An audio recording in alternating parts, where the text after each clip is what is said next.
Regresamos con más análisis en Así Estamos.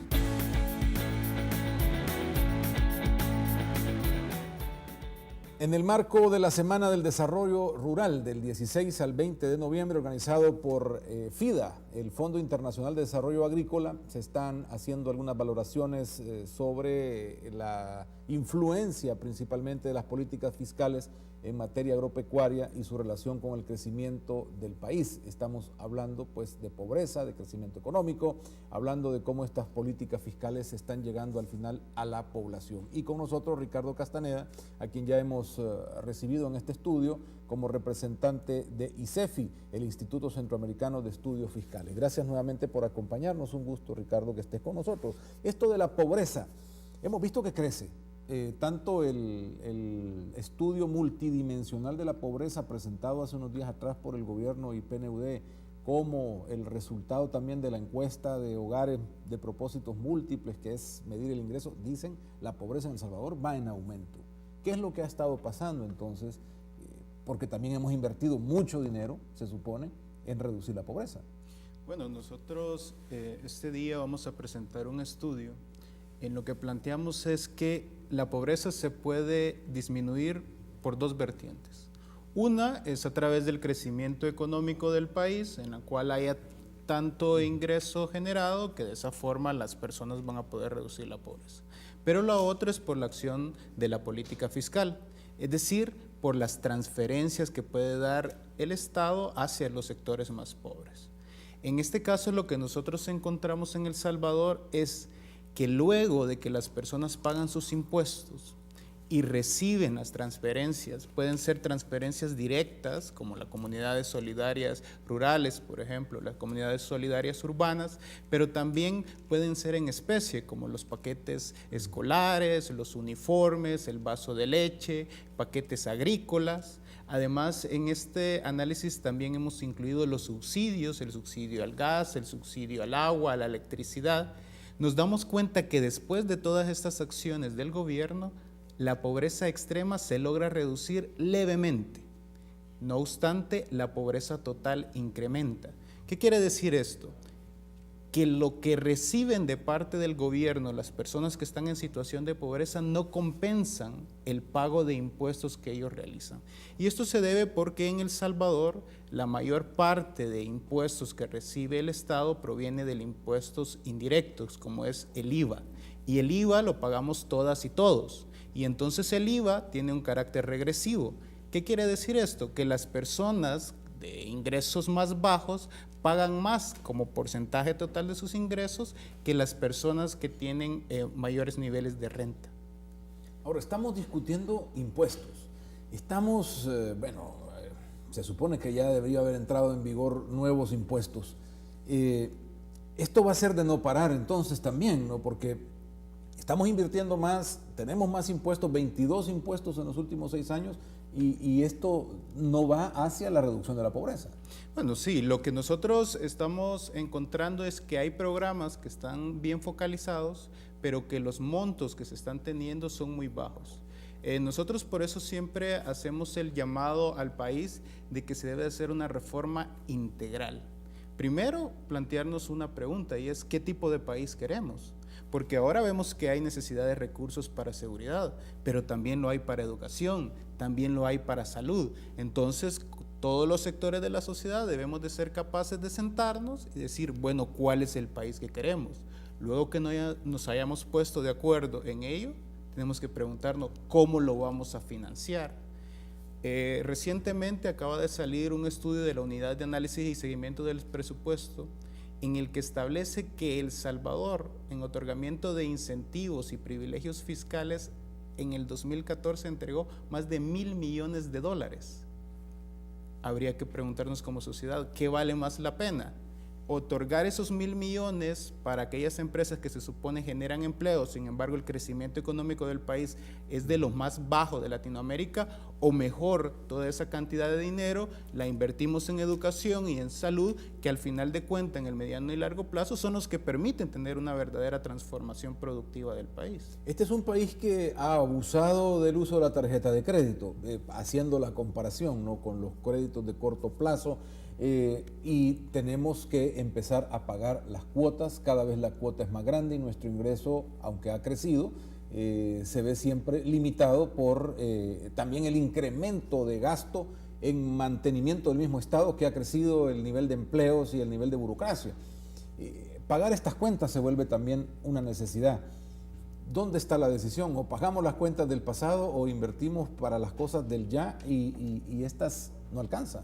Bueno, yo creo que, insisto en la necesidad de tener una visión integral, porque la deuda en sí misma no es mala.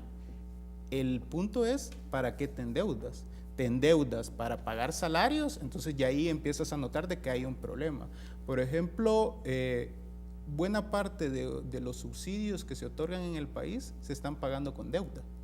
Y ahí empiezas a encontrar un problema, porque entonces la deuda no se está destinando a infraestructura, por ejemplo, o a educación, que te va a tener retornos más adelante, simplemente es un gasto corriente. Definitivamente los niveles de deuda de El Salvador son insostenibles. Por eso la importancia de plantearnos todo un escenario completo, porque al final de cuentas, la importancia que debería de tener la política fiscal es la capacidad de reducir la pobreza y la desigualdad en nuestro país. Más allá de los números, lo que tenemos que pensar es cómo mejoramos las condiciones de vida de las personas y especialmente de las más pobres y aquellas que se encuentran en las zonas rurales del país. Ricardo, cuando hablamos de hacer una valoración integral, pues esto, al menos para 2016, ya no es posible. Ya entregamos un presupuesto que sigue siendo igual que los presupuestos anteriores. Tuvimos firmas de acuerdos, se supone, entre los partidos para limitar la deuda y tampoco se ha cumplido. No tenemos esa visión de sentarnos a la mesa a discutir un tema tan complejo como las finanzas públicas. De no hacerlo, ¿qué va a pasar?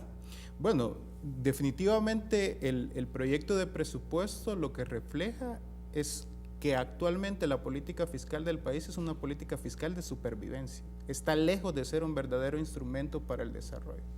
Yo creo que el llamado es para los actores políticos especialmente a que demuestren su madurez.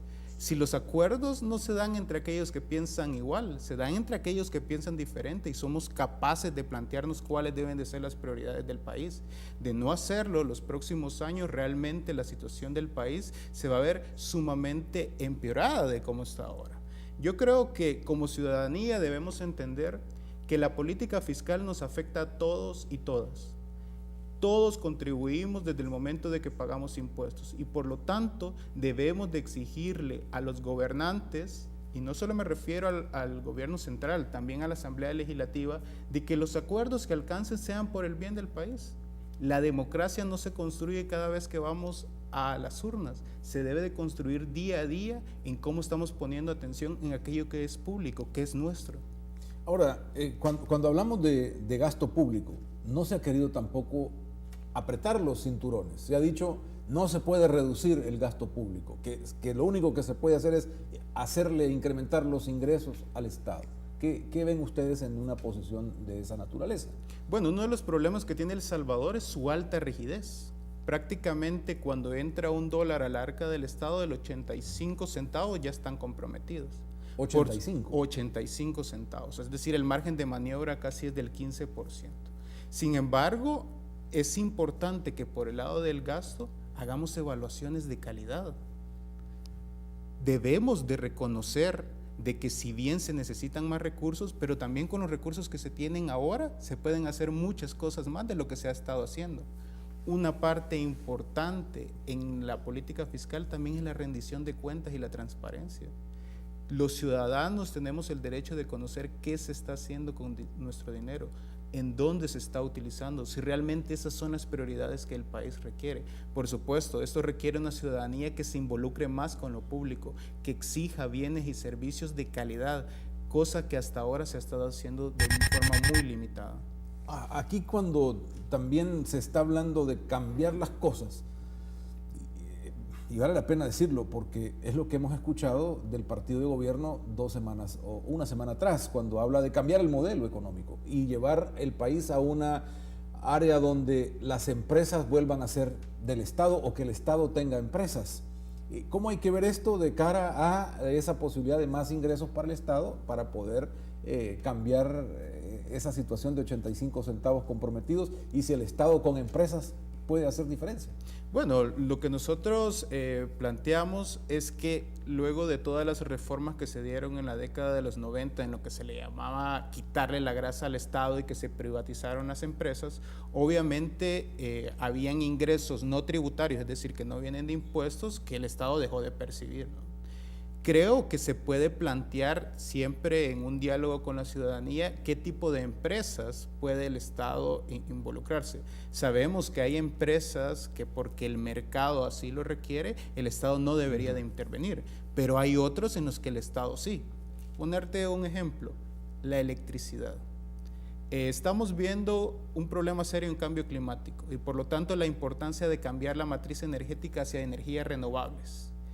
Prácticamente la matriz no ha cambiado desde la década de los 90. Entonces el Estado, además de una forma de poder obtener recursos, también puede modificar la matriz energética y de esa forma tener una visión de desarrollo integral porque estaría cuidando el medio ambiente. Esa podría ser una posibilidad para el gobierno.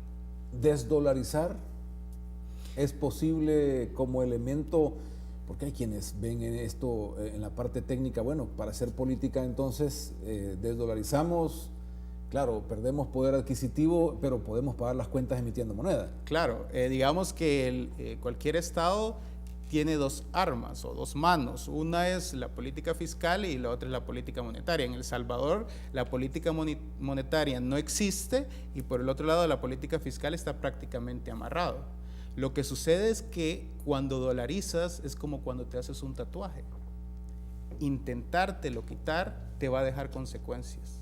Y es sumamente complicado. Quizás el caso más cercano es lo que pasó en Argentina con el famoso corralito. Desdolarizar requiere que todos los actores de la sociedad estén involucrados para que no haya una fuga de capitales y comprendan que el tener una moneda nacional no implica mayores riesgos, pero eso requiere de parte del sector privado ese entendimiento. Lo que sí es cierto es que se debe discutir. Ya el gobierno debería de tener estudios técnicos que respalden qué pasa si se desdolariza. Porque imaginémonos un escenario en el cual las finanzas públicas no mejoran y en los próximos años no haya ni dinero para pagar salarios, no haya dinero para pagar deuda. Automáticamente el gobierno se va a ver obligado a emitir una moneda. Y los daños pueden ser catastróficos para el país. Por lo tanto, es mejor prever cuáles son los escenarios y a partir de ahí tomar las mejores decisiones. Por eso ustedes dicen, es mejor una reforma integral. Y cuando hablamos de integralidad, ¿hasta dónde tenemos que llegar? Porque poco hablamos también del impacto de los impuestos municipales, por ejemplo, o la descentralización de capacidades municipales para cobrar también sus impuestos. Sí, bueno, cuando nosotros hablábamos de una reforma integral o un acuerdo social o pacto fiscal, no solo es por el lado de los ingresos, ¿verdad? Pero, por ejemplo, por el lado de los ingresos, sí se requiere la discusión de un impuesto al patrimonio. El Salvador es de los pocos, o el único país en Latinoamérica que no tiene un impuesto al patrimonio.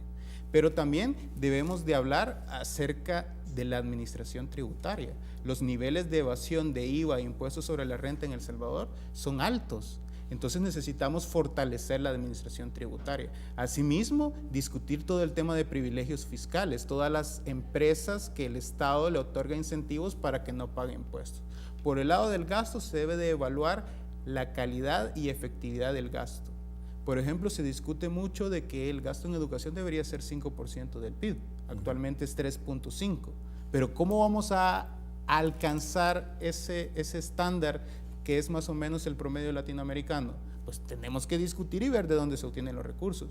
Pero además también tenemos que ver cómo los mecanismos de transparencia y rendición de cuenta se convierten en parte del trabajo diario del gobierno.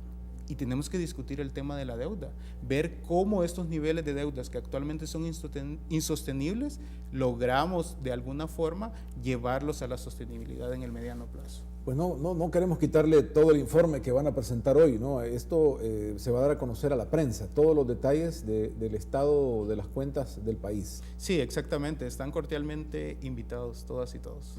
Y CEFI, ¿qué ve en el tema pensiones? Aunque es poco tiempo para un tema tan amplio, pero ¿Cómo lo integran a esta visión? Sí, digamos que para nosotros el tema pensiones va más allá de un tema fiscal, es decir, no solo se debe de hacer cambios en el sistema de pensiones para mejorar las finanzas públicas. El tema de pensiones debería de ser un diálogo para entender que más del 70% de las personas no cuentan con una pensión. Los salarios que se cuentan son muy bajos. Entonces, ¿cómo hacemos? No solo hacer sostenible el tema de pensiones para las finanzas públicas, sino cómo logramos que toda la población, luego de sus 60 o 65 años de vida, tengan un retiro digno. Y eso nuevamente requiere acuerdos sociales. Pues estaremos pendientes de todo lo que se presente hoy. Ricardo, muchísimas gracias por habernos acompañado, y a ISEFI también por preocuparse de estos análisis de la realidad nacional y del tema fiscal, que seguro merece toda la atención como ISEFI lo propone, hasta llegar a una reforma integral. Hacemos una pequeña pausa y enseguida estamos nuevamente con ustedes.